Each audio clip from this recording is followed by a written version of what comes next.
Okay, so we got about a half hour left. It's not enough time. It's not enough time because I want to hear. Well, maybe I'm talking too much. No, not at all. Not at all. Bring the funk. I want to hear all the smoke, all the stories, all the insight. Because Miles Davis in the early 70s was on his third time reinventing music. You were right there, part of On the Corner, Big Fun, Dark Magus, other albums that are part of that 70s period that is controversial. Yeah. Some people don't like that stuff. Some people do love it. I love it. What was he trying to do in that period? Well, I can tell you what he was shooting for. I mean, because well, first of all, we were very close. I was with him for 5 years. But in addition to that, not only was he my mentor, but also it was like a father-son kind of thing, And how much older was he? I think I was 23. Miles was 40-something, Okay. So yeah. Paternal, yeah. Yeah. And he seemed older. What was he like? Just what was he like to be around? Man, you said you only got a half hour. Miles Davis was the most unique human being I'd ever been around or have ever been around in my life. One thing I tell you about Miles, whatever he told you, that's what he meant. If yes was yes, no was really no.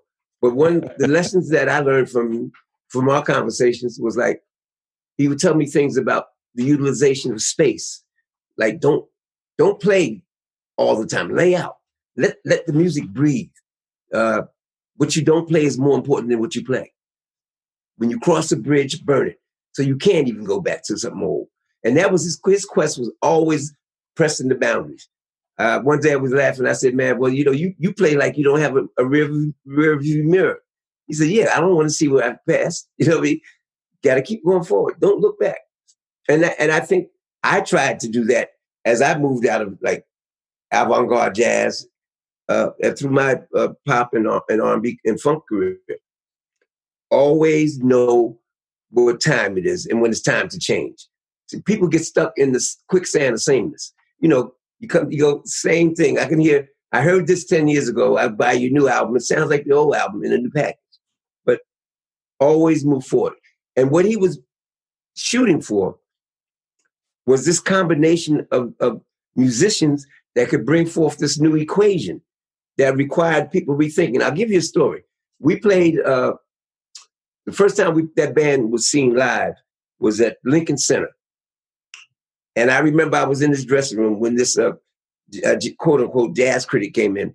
And he was like, oh, Miles, man, I've been with you every time you change. I was there with you. He said, man, but I just don't know where you at right now. And Miles looked at him and he said, so what the fuck am I supposed to do? Wait for you to get here? I mean, which makes perfect sense, right? When you tell me, if you can't get to where I'm at, I can't wait for you. So what was he trying to do in that early 70s period? Because he changed to something electric, more rhythmic, totally different than the jazz that we had loved of him in the 60s. What was he trying to do? He was trying to forge a music. That's a great question. I don't know if this is a great answer, but this is the true answer. He was trying to forge a music and a formula and a group of musicians that could create a new aesthetic, which is the word he told me, a new aesthetic. And you know how that is. Some people heard it and they're into, man, I want to hear Around Midnight, man. What are you doing? But his whole thing, a new aesthetic. He said, I can't play like that anymore. And look, this cat was playing with a wah-wah at 50 on the trumpet. I haven't seen that yet. And I'm talking about when I joined the band in 71. So everything was this, far ahead. And I always make this observation. When Miles was playing acoustic jazz with the trumpet, Kind of Blue and all that, he had a direct influence on jazz, Touré. But when he went electronic with that sound that none of us had ever heard, when I heard Bitches Brew, I almost fell out the bed, man. I said, what? And then I got the cover. I said, oh my God, look at this cover. But what he wanted people to do is not be able to rely on old cliches. He always told me, he said, cliches are death traps. He said, whatever kind of art you do, a painter, you're a writer, you don't use cliches because you know they work. He said, use something else. Don't go down that same street. Go down a different street to get to your house. You'll discover something. So that was his thing, discovery, and creating a new musical vocabulary. And that was one of the big challenges to the jazz critics. They didn't have a vocabulary to explain it. It wasn't jazz. Okay, so what is it? But they weren't humble enough to ask us. We could have told them. Well, if you say it wasn't jazz, what was it? It was the future. And I don't know if it's necessary to put a word on the future. True. I think the future is a concept, and we had a destination of trying to get to a new planet musically. I mean, there's a fearlessness because you see a lot of artists, people like this, you could keep doing that and keep getting paid, and you just try out something new. They might not like it, and a lot of people didn't like it. Oh man, we got castigated, man. The funniest thing to me now, and I always say I thank God for YouTube, because when YouTube came along, young people had a chance to see that band. Because, there's tons of clips of that band now on YouTube. And I would read the comments just out of my own curiosity when the young people would say, what were those critics talking about? This wasn't nothing, And then I ultimately debated, I don't know if you saw it on YouTube, Stanley Crouch on the Electric Period of Miles, And as I say, I gave him an electric spanking, It was all these guys that didn't have a reference. And because they didn't have a reference and didn't have the humility to ask what we were trying to do, they put their own thing on it and they wanted to dismiss it. But the truth is that music now is more powerful now than it was then, because younger people get it. That Electric Period of Miles programmatically influenced all music. I talked to Dave Matthews. He said, man, when I heard On the Corner, I said, it's a new world. So everybody, Lenny Kravitz, all these, I could go on and on. Steely Dan, we talked, and they were like, man, when we heard that music, and first of all, he said it scared us to death because what is this? Imagine that. Everybody plays music. What does it take for somebody to create something where you could sit back and say, what is this? But I know this is something different, but you don't have a word for it yet. The definition is in the pursuit. You were playing percussion in other albums. What was Miles encouraging or teaching you to do to get into the mix the way he wanted you to be? When I joined Miles, I was playing with Freddie Hubbard, and Miles came to hear me. He'd been hearing about me, because I came from LA, and I didn't see him that night. But Freddie and the band told me he was there. I didn't even know he was there to check me out. So the next day or 2 days later, I get a call. Miles, David, this is a true story. I hung up because me and my friend, a brother named Ndugu, everybody played the Miles Davis voice. Hey, this is Miles. I said, yeah. I thought it was Ndugu. The phone rings back. He said, motherfucker. I said, oh, God, yeah, it's you. So he said, look, man.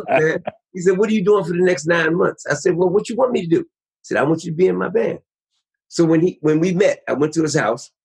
He said, Mtume, this is what I want from you. I want you to be my Tony Williams.